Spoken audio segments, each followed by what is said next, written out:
नौनिहालाने जमात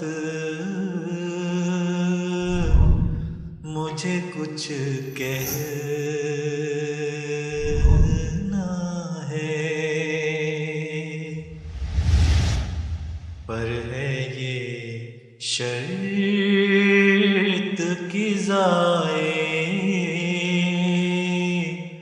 मेरा पैगाम न हो, पर है ये शर्त की जाए मेरा पैगाम न हो।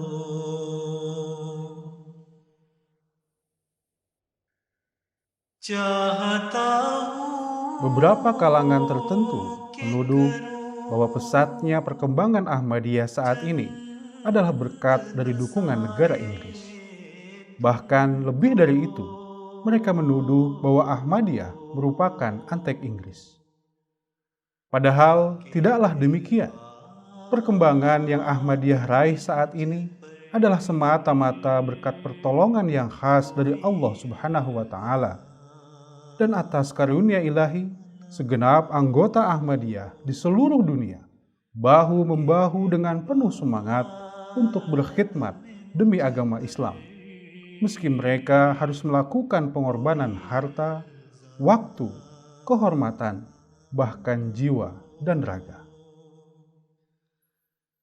Kemajuan Ahmadiyah saat ini sejatinya telah dinubuatkan oleh pendiri Ahmadiyah melalui petunjuk yang beliau terima dari Allah Subhanahu wa Ta'ala.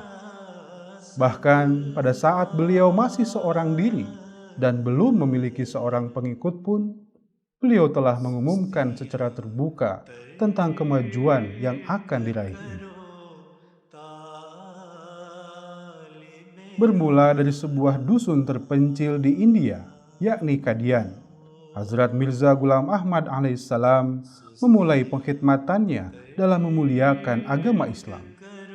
Dan dari waktu ke waktu, perjuangan beliau terus meraih kesuksesan, meski harus menghadapi ragam ujian dan penentangan yang berat. Pasca kewafatan Hazrat Mirza Ghulam Ahmad alaihissalam, perkembangan Ahmadiyah sebagian besar terfokus di daratan India. Namun, sejak tahun 1934, perkembangan Ahmadiyah memasuki babak baru, yakni berkembang dan tersebar hingga ke berbagai benua di dunia, seperti Amerika, Eropa, Afrika, Asia, dan Australia. Dalam catatannya, perkembangan Ahmadiyah di tahun 1934 tidaklah berjalan dengan mudah. Karena pada tahun tersebut, Ahmadiyah harus mengalami penentangan yang luar biasa, di mana Kadian sebagai pusat Ahmadiyah saat itu dan jemaat-jemaat lainnya di India akan dihancurkan dan diluluh lantakan. Berbagai upaya yang masif dan sistematis untuk menghancurkan Ahmadiyah telah digerakkan oleh sebuah komunitas besar yang bernama Jamaat-e Ahrar.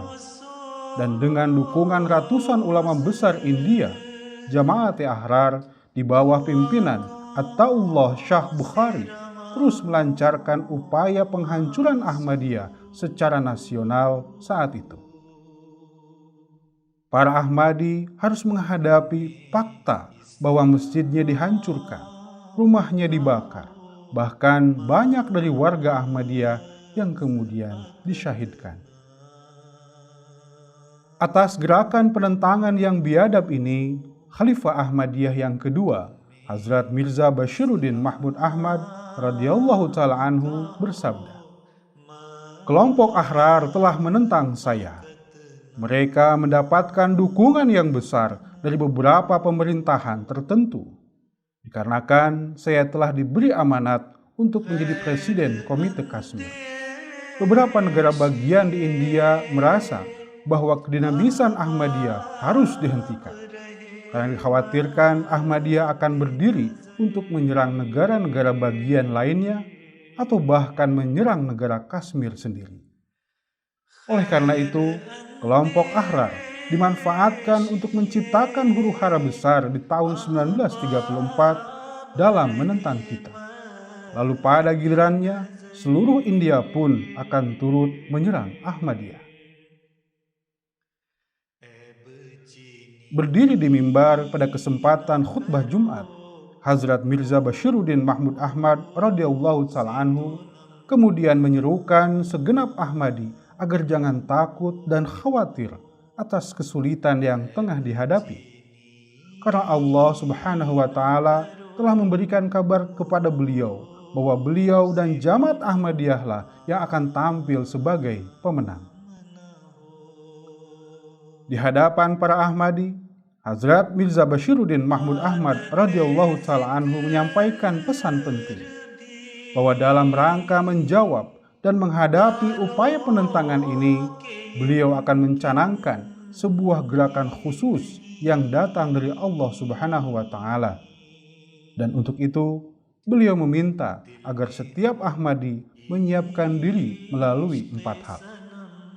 Beliau bersabda, pertama, saya perintahkan kepada para Ahmadi untuk tidak mengangkat tangan ataupun suara untuk melawan siapapun atas penentangan ini.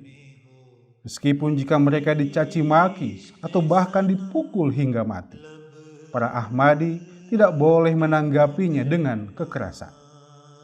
Sehingga atas hal tersebut, saya akan mengetahui sejauh mana kalian siap mengorbankan hidup kalian untuk mempertahankan keimanan kalian. Kedua, setiap Ahmadi harus segera melunasi tunggakan pengorbanan hartanya sebelum program Samawi ini diumumkan. Ketiga, setiap Ahmadi yang sedang berselisih dengan sesama Ahmadi lainnya harus segera berdamai.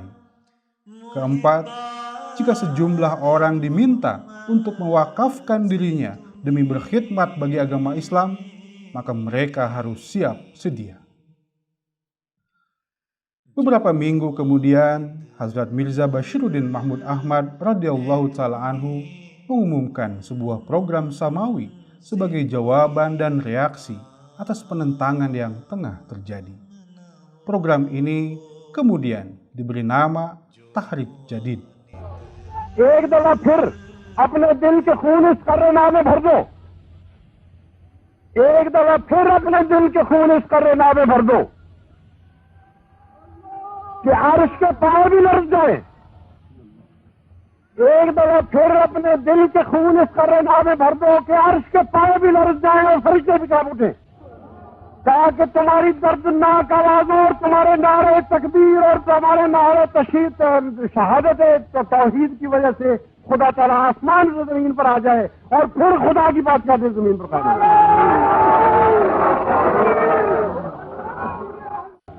इसी गरज के लिए मैंने तहरीक जदीद को जारी किया है और इसी गरज के लिए मैं तुम्हें वक्फ की तबलीग की तालीम देता हूँ। इधर आओ और खुदा के सिपाहियों में दाखिल हो। मोहम्मद रसूलुल्लाह सल्लल्लाहु अलैहि वसल्लम का तख्त आज मसीह ने छीना हुआ है। तुमने मसीह से छीन कर फिर वो तख्त मोहम्मद रसूलुल्लाह को देना है और मोहम्मद रसूलुल्लाह ने वो तख्त खुदा के आगे पेश करना है और खुदा की बादशाह दुनिया में कायम। फितनों में हिस्सा मत लो,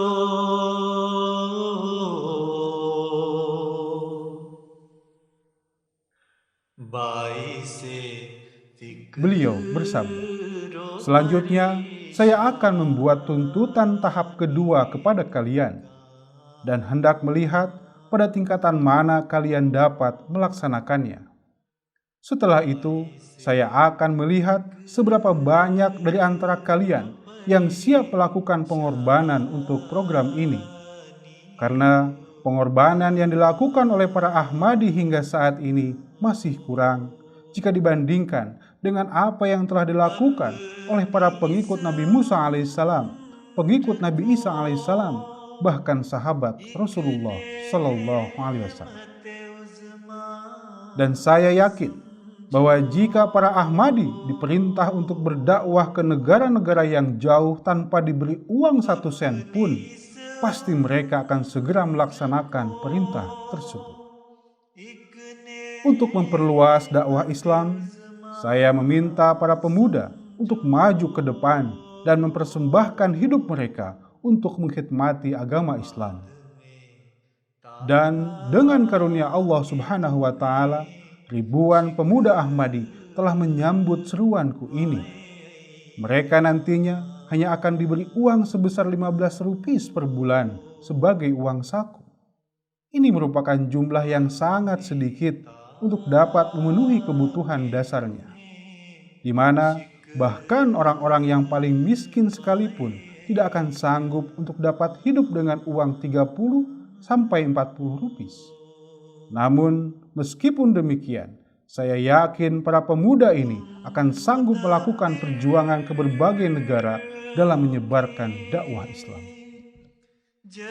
Dalam rangka melepas keberangkatan para pemuda Ahmadi, para mujahidin Islam ini, Hadrat Mirza Bashiruddin Mahmud Ahmad radhiyallahu ta'ala anhu meneguhkan hati mereka melalui sebuah nasihat. Tuhan yang Maha Perkasa telah berkehendak bahwa kalian akan tersebar ke seluruh penjuru dunia. Jika kalian lalai dalam melakukan tugas ini dan terlelap tidur, maka Allah Subhanahu wa Ta'ala akan membangunkan kalian. Dan setiap kali Dia membangunkan kalian, maka hal itu akan lebih kuat dari sebelumnya. Jadi pergilah ke ujung dunia, pergilah ke timur, ke barat, ke utara, dan ke selatan. Pergilah ke luar negeri dan menetaplah di Amerika, Afrika, di pulau-pulau, di Cina, dan di Jepang. Jangan kalian lalai untuk sampai ke setiap bagian di dunia. Seharusnya tidak ada negara dan tidak pula ada tempat di dunia ini yang kalian tidak temukan. Pergilah keluar sebagaimana sahabat-sahabat Rasulullah SAW telah melakukannya, dan sebagaimana kaum muslimin di abad permulaan telah melakukannya. Dan seharusnya kalian pun demikian. Kemanapun kalian pergi, berikanlah kehormatan Ahmadiyah melalui tingkah laku kalian yang terhormat, dan upayakanlah kemajuan diri kalian dan kemajuan Ahmadiyah. Jadi, salah satu tujuan dari program Tahrik Jadid ini adalah untuk menjangkau setiap daerah di dunia, meskipun di bagian-bagian yang terpencil. Pergilah dan dirikanlah pusat-pusat Ahmadiyah di tempat-tempat tersebut. Dan dalam perjalanan sejarah, gerakan ini telah menyebabkan Ahmadiyah tersebar ke seluruh pelosok dunia dan berkembang dari masa ke masa. Dengan semangat dakwah Islam yang penuh damai dan penuh kasih sayang, saat ini pusat-pusat Ahmadiyah telah berdiri di berbagai negara mencapai 200 negara lebih. Dengan jumlah pengikutnya puluhan juta orang dan akan terus bertambah. Masjid Ahmadiyah telah tersebar di berbagai belahan dunia. Ribuan mubalighin berjuang siang dan malam dalam mengkhidmati agama Islam. Al-Quran diterjemahkan dalam puluhan bahasa di dunia. Ratusan sekolah dan rumah sakit telah dibangun di berbagai tempat, yang mana rumah sakit tersebut berfokus membantu kaum lemah ekonomi dan lain-lain. Meski telah berlalu puluhan tahun, namun semangat perjuangan ini tetap menyala dan berkobar hingga saat ini. Hal ini terjadi karena Hazrat Mirza Bashiruddin Mahmud Ahmad radhiyallahu ta'ala anhu telah mewasiatkan rahasia-rahasia kemajuan Ahmadiyah, di mana beliau mengingatkan para Ahmadi di berbagai belahan dunia bahwa sampai kapanpun harus melakukan 27 arahan, yakni pertama, hidup sederhana. Kedua, ikut serta dalam penyiaran agama Islam di seluruh dunia. Ketiga, mendedikasikan masa-masa cuti untuk pengkhidmatan dalam jemaat. Keempat, anggota Ahmadiyah agar mengabdikan dirinya untuk kepentingan Islam dan Ahmadiyah. Kelima, mendedikasikan masa libur musiman untuk pengkhidmatan dalam jemaat. Keenam, mewakafkan anak-anak kalian seumur hidup demi perjuangan agama Islam. Ketujuh, para pensiunan agar menyediakan diri untuk melayani jemaat. Kedelapan, mendedikasikan sebagian dari penghasilan dan kekayaannya untuk dakwah Islam. 9. Para Ahmadi terpelajar dan berpengaruh agar memberikan kuliah-kuliah. 10. Menyiapkan sanggahan atas propaganda yang memusuhi agama Islam. 11. Simpan uang lebih kalian di dana amanat Tahrik Jadid. 12. Tahrik Jadid akan membentuk dana cadangan tetap. 13. Kirimkan anak-anak kalian ke markas untuk mendapatkan pendidikan dan tarbiyat. 14. Mintalah saran dari jemaat saat memutuskan masalah pendidikan yang lebih tinggi dan masa depan anak-anak kalian. 15. Biasakan bekerja sendiri dan tidak bergantung pada orang lain. 16. Mereka yang menganggur, jika memungkinkan, agar pergi ke luar negeri. Di sana mereka bisa mencari penghidupan dan menyiarkan ajaran Islam dan Ahmadiyah.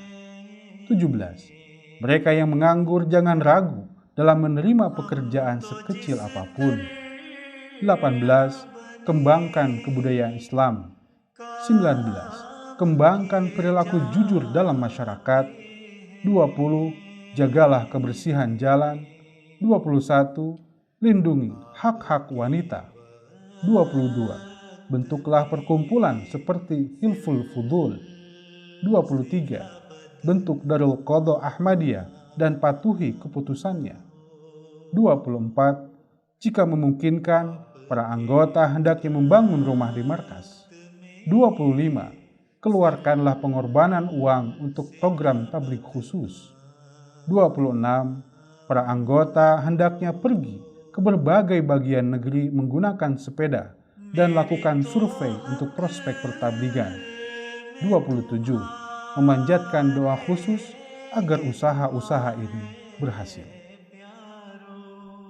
Inilah kunci dan rahasia kemajuan Ahmadiyah dari masa ke masa. Hal ini membuktikan bahwa kemajuan yang telah diraih Ahmadiyah bukanlah karena dukungan dari pihak negara tertentu, melainkan semata-mata berkat karunia Allah Subhanahu wa Ta'ala dan berkah yang mulia dari pengkhidmatan yang tulus bagi agama Islam dan bagi Nabi Muhammad Rasulullah Sallallahu Alaihi Wasallam.